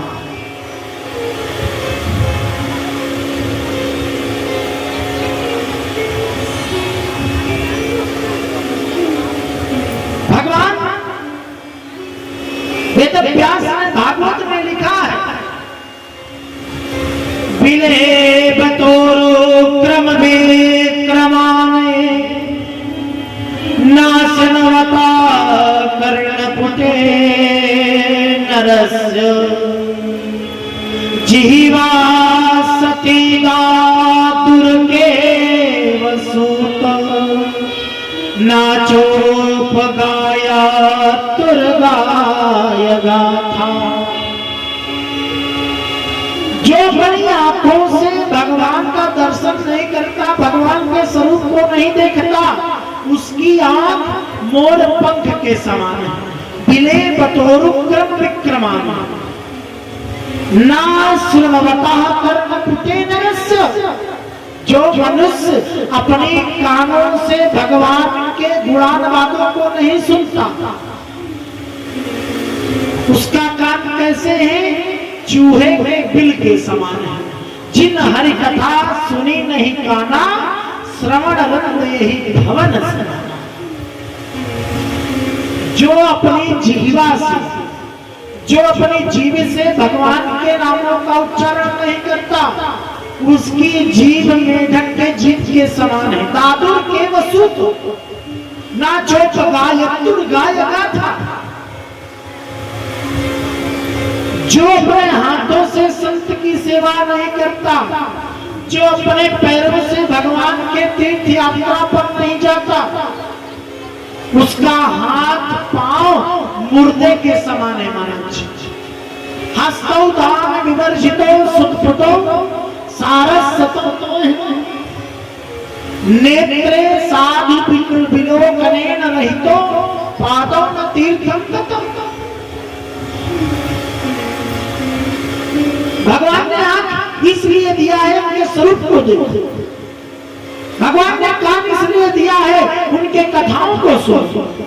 भगवान ने जीभ आपको इसलिए दिया है आप अपने जीभ से भगवान के नामों का उच्चारण करो। लेकिन जो इंद्रियां होती है महाराज, मनुष्य के जीवन का सबसे बड़ा शत्रु होती है। इंद्रियां अपनी अपनी ओर खींचती है। जीवा कहती है अच्छे अच्छे पकवान खाऊंगा, कान कहते हैं अच्छे अच्छे संगीत सुनेंगे। लेकिन मनुष्य का तन आप व्यर्थ मत जाने, दोबारा ना जाने मनुष्य का तन मिलेगा कि नहीं मिलेगा, क्या भरोसा। गृहस्थ जीवन में रहकर श्रीमद् भागवत शास्त्र इतना छूट देता है, आप गृहस्थ जीवन में रहकर परमात्मा का भजन करो, तब कल्याण आपका होने वाला है। मनुष्य के पास समय नहीं है महाराज, लेकिन भागवत शास्त्र कहता है भगवान को सच्चे मन से चाहे 1 मिनट, चाहे आधा मिनट, चाहे 1 घड़ी, लेकिन सच्चे मन से याद करोगे कल्याण हो जाएगा। इतना छूट दिया गया है। एक घड़ी आधी घड़ी, आधी में पुनिया, तुलसी संगत साधु की हरहि कोट अपराध। एक घड़ी आधी घड़ी, आधी में पुनियाद, तुलसी संगत साधु की हरहि कोट अपराध। ये मनुष्य का तन है, फुर्सत नहीं मिलने वाला। जब तक रहेगी जिंदगी फुर्सत ना होगी काम से, कुछ वक्त तो ऐसा निकालो प्यार कर लो श्याम से। मनुष्य के तन में आपको समय मिलने वाला नहीं है। लेकिन भागवत शास्त्र कहता है जो व्यक्ति भागवत के एक श्लोक, आधा श्लोक, आधे का आधा सच्चे मन से सुनता है, गुनगुनाता है, चिंतन करता है, जो फल 1000 गौ दान देने पर मिलता है, वह फल आधे का आधा श्लोक, एक श्लोक गुनगुनाने पर मिल जाता है। श्लोकार्धम श्लोकपादम गोसहस्त्रम फलम लभे। मनुष्य का तन पाए हो सार्थक बनाओ। श्री सुखदेव जी ने इसके बाद राम कथा सुनाई। नारायण के पुत्र ब्रह्मा, ब्रह्मा के पुत्र मरीचि, मरीचि के पुत्र विवस्वांसूर, विवस्वांसूर के पुत्र हुए वैशस्वत मनु, उनके पुत्र हुए श्राद्धदेव मनु, उनसे संज्ञारानी मित्रा बना, उनके पुत्र हुए सुतुम। इसके बाद श्री सुखदेव जी ने इलोपाख्यान सुनाया। उनके पुत्र हुए वृषभदेव जी, उनके पुत्र हुए सरियाग, सरियाग की पुत्री सुकन्या, सुकन्या का विवाह चवन ऋषि के साथ होता है। जो चवन ऋषि का आश्रम इस समय अमेठी में कालिकम धाम है, उसी स्थान पर चवन ऋषि का आश्रम था। उनके पुत्र हुए नभग, नभग के नाभाग, नाभाग के महात्मा अम्बरीश, महात्मा अम्बरीश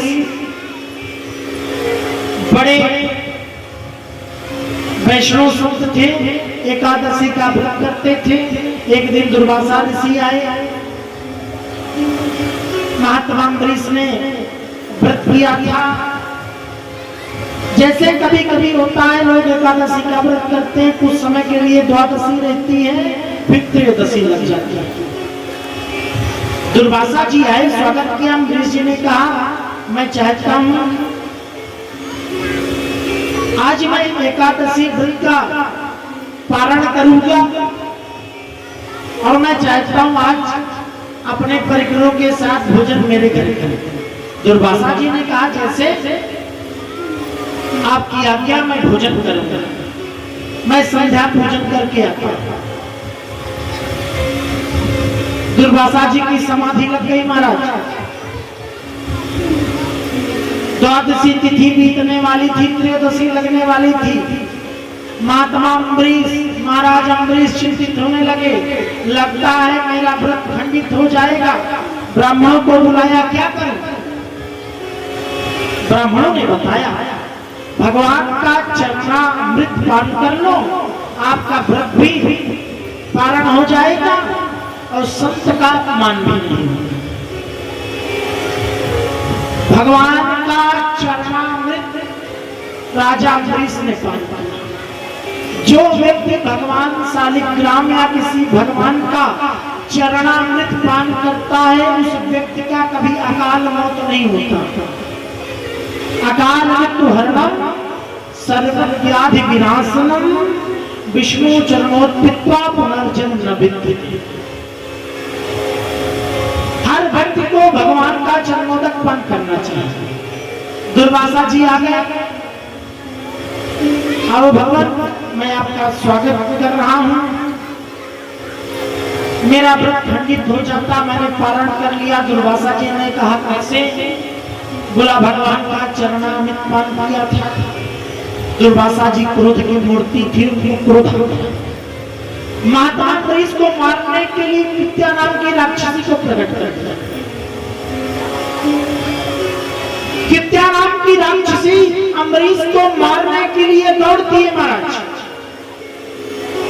भगवान ने गीता में कहा है, कौन्तेय प्रतिजानीहि नमा भक्ता प्रणश्यति। हे अर्जुन, तू जान ले, मेरे भक्त का कभी पतन नहीं होता, कोई बाल बांका नहीं कर सकता। विद्या मारने के लिए दौड़ी, भगवान का सुदर्शन चक्र आ जाता है, विद्या का वध कर देता है। उसके बाद सुदर्शन चक्र दुर्वासा जी को मारने के लिए दौड़ा लेता है। आगे आगे दुर्वासा जी, पीछे पीछे सुदर्शन चक्र भगवान का। ब्रह्मा जी के पास गए, त्राहिमाम मेरे प्राणों की रक्षा करो, ये सुदर्शन चक्र मुझे मार देगा। ब्रह्मा जी ने भगवान का सुदर्शन चक्र देखा, घबरा गए, मेरे बस की बात नहीं है। आगे आगे दुर्वासा जी, पीछे पीछे भगवान विष्णु का सुदर्शन चक्र। भगवान शंकर के पास जाते हैं। भगवान शंकर ने भगवान का सुदर्शन चक्र देखा। दुर्वासा जी से कहा, मेरी बस की बात नहीं है, जिसका सुदर्शन चक्र है उसी के पास जाओ। दुर्वासा जी दौड़ लगा दी। वैकुंठ धाम के लिए भगवान नारायण के चरणों में प्रणाम किया। त्राहिमाम, मेरे प्राण संकट में है, आपका सुदर्शन चक्र मेरा वध कर देगा, मेरे प्राणों की रक्षा कीजिए। भगवान ने हाथ जोड़कर कहा, इस समय में भी अपने सुदर्शन चक्र से तुम्हारे प्राणों की रक्षा नहीं कर सकता। दुर्वासा ने कहा, क्यों? किस कारण से? सुदर्शन चक्र तो आपका है। भगवान ने कहा, इसमें भक्त के अधीन, अहम भक्त पराधीना है, स्वतंत्र एवं दृष्टि। जिसका आपने अपमान किया है उसी के पास जाओ। अगर कोई इस तीनों संसार में, इस त्रिलोक में तुम्हें कोई बचा सकता है तो अम्बरीश बचा सकते हैं। दुर्वासा की दौड़ कर अम्बरीश के पास गई। तब तक महाराज 1 वर्ष का समय निकल गया। 1 वर्ष तक महात्मा अम्बरीश प्रतीक्षा करते रहे, आज दुर्वासा जी आएंगे, मैं पहले उनको भोजन कराऊंगा, बाद में भोजन करूंगा। कितनी बड़ी निष्ठा! कितना बड़ा त्याग है महात्मा अम्बरीश। दौड़ कर दुर्वासा जी आते हैं, अम्बरीश के चरणों में गिरना चाहते हैं। अम्बरीश ने पकड़ लिया, क्या कर रहे हैं? दुर्वासा जी ने कहा बात बाद में होगी, पहले तुम मेरे प्राणों की रक्षा करो, अन्यथा इस सुदर्शन चक्र मार देगा। महात्मा अम्बरीश ने हाथ जोड़कर कहा, अगर मैं सच्ची भाव से श्रद्धा से भगवान की सेवा किया होगा तो सुदर्शन चक्र शांत हो जाएगा। सुदर्शन चक्र शांत हो जाता है। 1 वर्ष तक अम्बरीश जी ने कुछ खाया पिया नहीं। दुर्वासा जी को जिमाया, उसके बाद शीत प्रसादी दिया, दुर्वासा जी को विदा कर दिया। कहने का तात्पर्य यह है, भक्ति में बड़ी शक्ति है महाराज।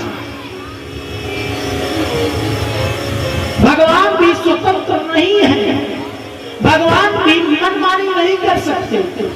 मनुष्य कहे कि मैं बड़ा इस धरती पर क्यों खड़ा, मनुष्य को बड़ा अभिमान होता है, मैं सबसे बड़ा हूं, सामर्थ्यवान हूं,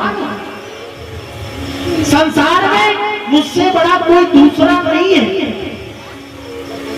मनुष्य कहे कि मैं बड़ा इस धरती पर तू क्यों खड़ा, धरती कहे कि मैं बड़ी शेष पर, शेष के सिर पर क्यों, शेष कहे कि मैं बड़ा शंकर के गले में क्यों पड़ा, शंकर कहे कि मैं बड़ा तो कैलाश में क्यों बस, कैलाश कहे कि मैं बड़ा रावण के डर से क्यों खलबला, रावण कहे कि मैं बड़ा तो बाल के काख में क्यों दबा, बाल कहे कि मैं बड़ा तो राम के चरणों में क्यों पड़ा, राम कहे कि मैं बड़ा तो भक्त के हृदय में क्यों पड़ा। कहने का तात्पर्य यह है, भगवान भी स्वतंत्र नहीं है, अहम भक्त पराधीना है स्वतंत्र ही वो तुच्छ। इसके बाद अम्बरीश के पुत्र हुए इच्छाप के मानधाता के मुचकुंद के त्रिबंधन के त्रिशंकु के हरिश्चंद्र के बाहु के पुत्र हुए सगर के पुत्र हुए असमंजस के पुत्र हुए अंशुमान के पुत्र हुए दिलीप के पुत्र हुए भागीरथी, जिन्होंने गंगा जी को इस धराधाम पर लाया। भागीरथी के पुत्र हुए खडवांग के दीर्घ बाहु के हुए रघु, जिनके नाम से रघुवंश चला। रघुवंश के पृथ्सरवा के अज के दशरथ। महाराज दशरथ अयोध्या के राजा, धर्म धुरंधर है, गुण निधि ज्ञानी है। अवधपुरी रघुकुल मनि राम, वेद विदित तेहि दशरथ नाम। राम सिया राम जय जय राम, राम सिया राम जय जय राम।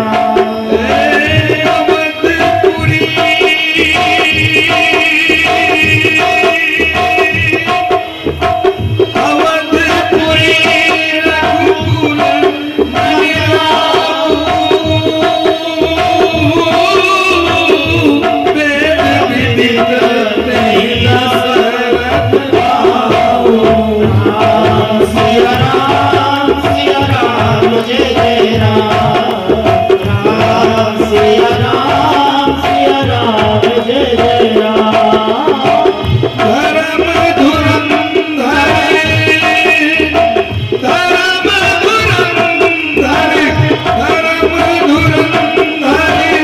बुद्धि बुद्धि ज्ञानी, हृदय भगति सारंग दानी, हृदय भगति सारंग दानी।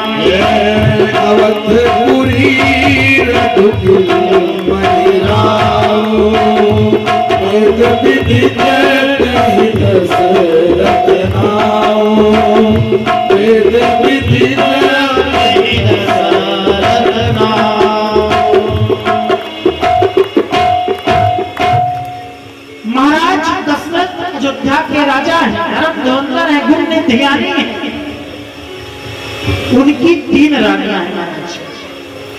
कौशल्यादि नार प्रिय सबया चरण पुनि, पति अनुकूल प्रेम दृढ़, हरिपद कमल बिनी। कौशल्या, केकई और सुमित्रा। राजा दशरथ के पास सब कुछ भरा है, चक्रवर्ती सम्राट है। धीरे धीरे उनका उम्र ढलने लगा महाराज। राजा दशरथ को चिंता लगता है मेरे घर कोई संतान का जन्म नहीं होगा। इसी बात को लेकर चिंतित रहने हैं। मुझे लगता है रघुवंश की समाप्ति यहीं से हो जाएगा। चिंतित होकर राजा दशरथ अपने गुरु वशिष्ठ के पास जाते हैं। एक बार भूपत मन माही,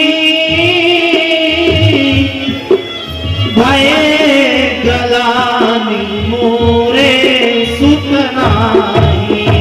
राम सिया राम जय जय राम, राम सिया राम जय जय राम।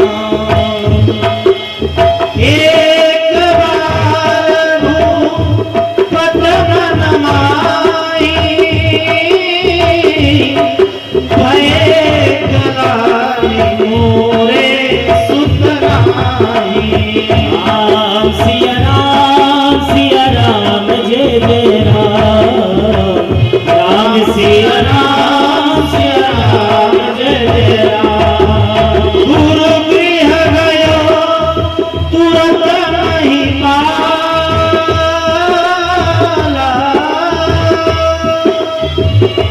चरण लागे कर विनय विशाला। राम सिया राम जय जय राम, राम सिया राम जय जय राम। ओ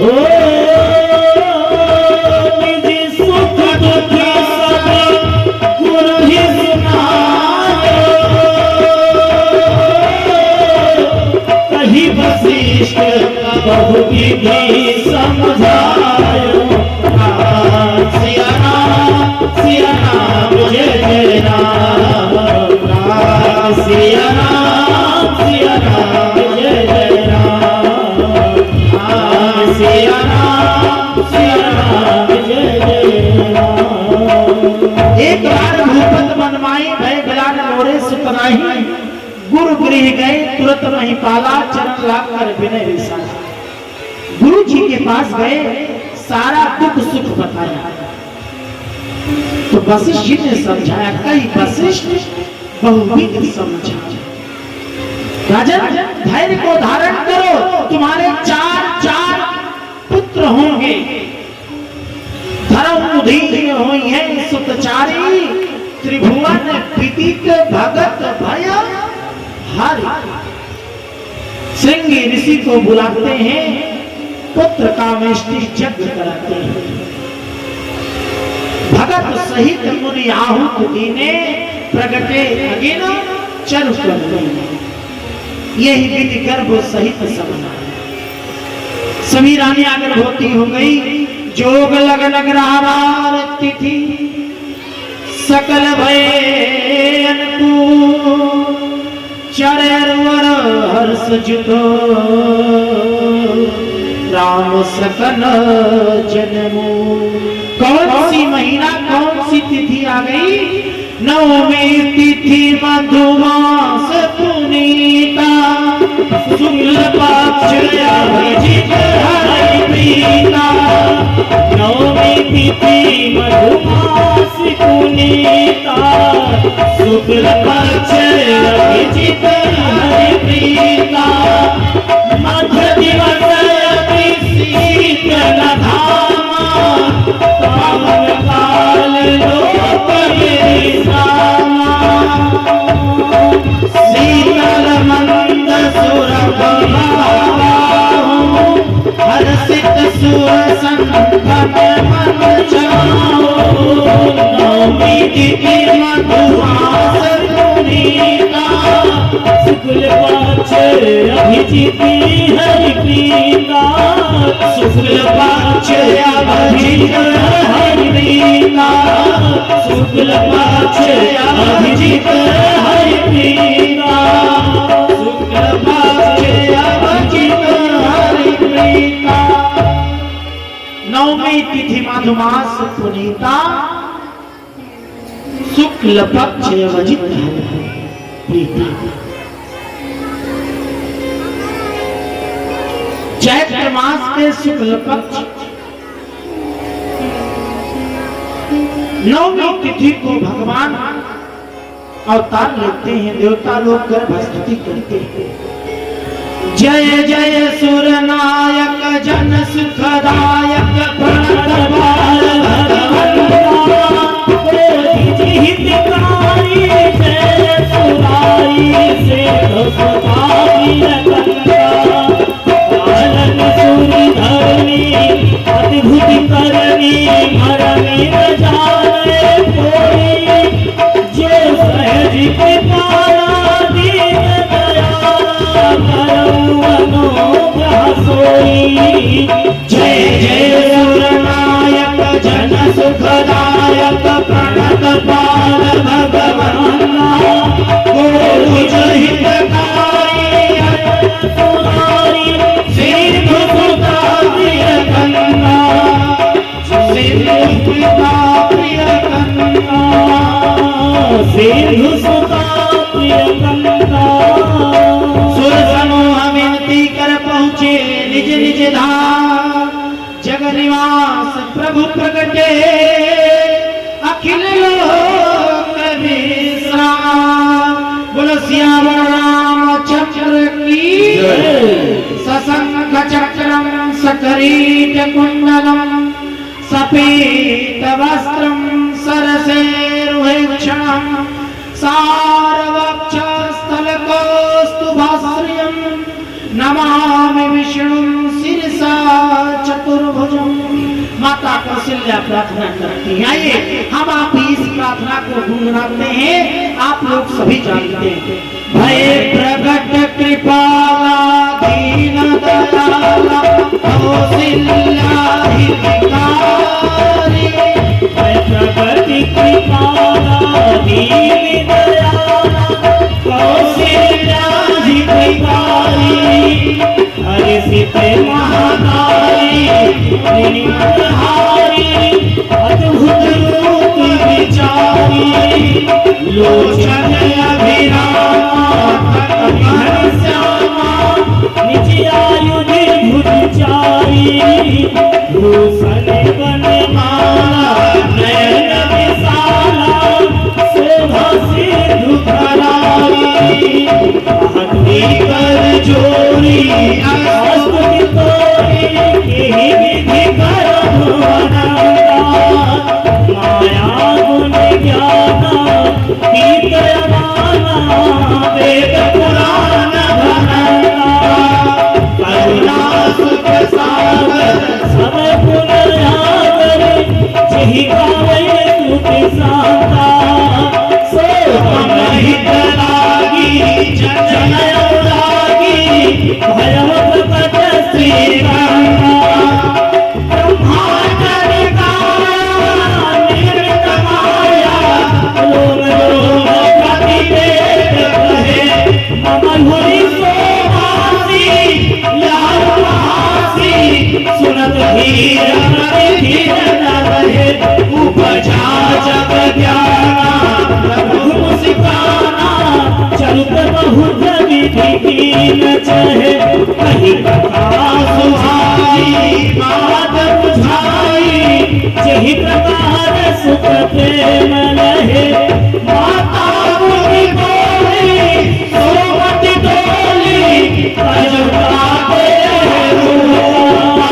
की जय सलीला अति प्रिय शीला यह सुख पारा नयनो सुनि बचन सुजाना रोग ठाना हुई बालक सुरभोगा यह चरित जगावे हरि पद पावे तेन परे भवपूर्वा भय प्रकट कृपाला दीन दयाला कौशल्या हितकारी हर्षित महतारी मुनि मनहारी अद्भुत रूप विचारी विप्रभेद सुर सांग नियम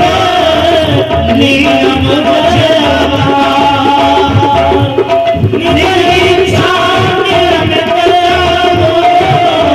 माया गुण गोपाल सिया रामचंद्र की जय हनुमान की जय। आइए एक बधाई भगवान का जन्म हुआ है, हम आप लोग मिलकर गाएं। प्रगटे हैं चारी वो भैया, प्रगटे हैं चारी वो भैया, अवध में बाजे बधैया। प्रगटे हैं चारी वो भैया अवध में बाजे बधैया, प्रगटे हैं चारी वो भैया, अवध में बाजे बधैया। नारी की सेवा करते बड़े भाई चारी भैया अवध में बाजे बधैया बाजे बधैया हो, बाजे बधैया, बाजे बधैया हो बाजे बधैया बाजे बधैया हो, बाजे बधैया। बाजे बधैया हो बाजे बधैया प्रगटे चारी वो भैया, अवध में बाजे बधैया। प्रगट है चारी भैया अवध में बाजे बधैया। गलियन गलियन धूम मची है, गलियन गलियन धूम मची है, गलियन गलियन धूम मची है। गलियन गलियन धूम मची है। बाज रही सहनैया, अवध में बाजे बधैया। बाज रही सहनैया अवध में बाजे बधैया।